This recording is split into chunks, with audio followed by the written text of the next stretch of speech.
Well, Danielle Cormack first found fame as Amazonian Queen Ephany on US series Xena Warrior Princess all the way back in 2001, before sharing the screen with Joel Edgerton in Separation City and starring in Wentworth's Prison's Top Dog B for 4 seasons.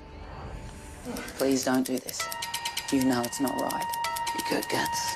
Coming in here, airing your opinions. We need to watch each other's backs.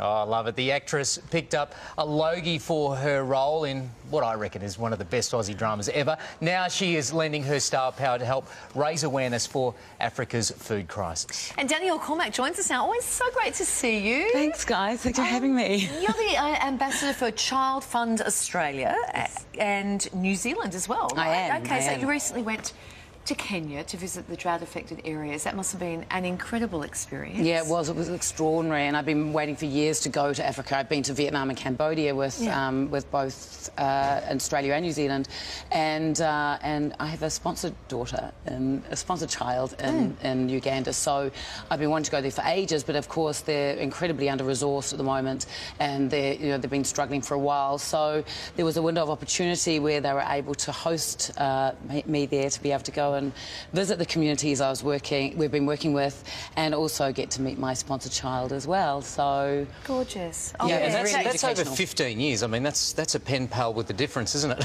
What was that experience like? Yeah. It was one of the more extraordinary connections I've ever had, and to see the work that Child Fund has been doing in her community as well, and hear from the family firsthand all of how the education and health and the agriculture programs have been really benefiting the community and her family, and actually really hearing from them. An emotional experience? Firsthand. Yeah, very emotional.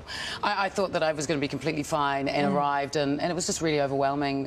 There's a lot of history, 15 years or so of letter writing and hearing all about her journey, and now she's grown into this beautiful young woman. You say that the kids love seeing themselves in photographs. Is it like on your iPhone, taking it? Yeah. Well, I visited some areas that are very drought-stricken, and there's not a lot of food there.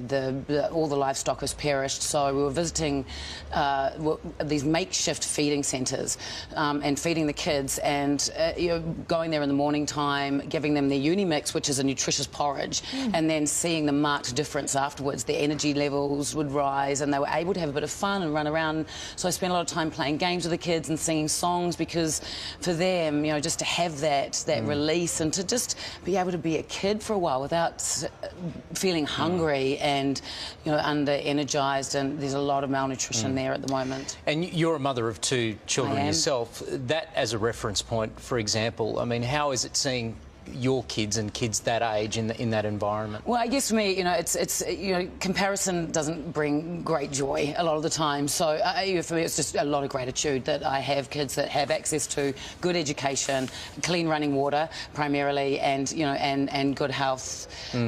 So for me, it was just a matter of being very present with the kids and the families I was there with, and to try and help as much as we can to provide them with the bare necessities.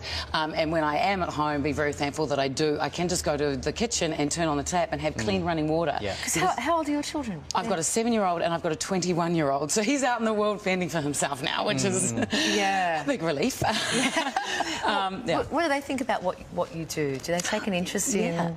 Of course. Yeah. And my eldest son, he was a pen pal with one of the sponsored children that I had early on in my relationship with Child Fund New Zealand. So it was a really great way to say, hey, look, you're going to get pocket money this week, but I'm going to take half of it and donate it to a child overseas who's the same age as you, that doesn't have the same privileges, and you guys can write to each other. So he was finding out about what was going on the other side of the world with kids his own age, and then learning about and then sharing with them his stories as well from this side of the world.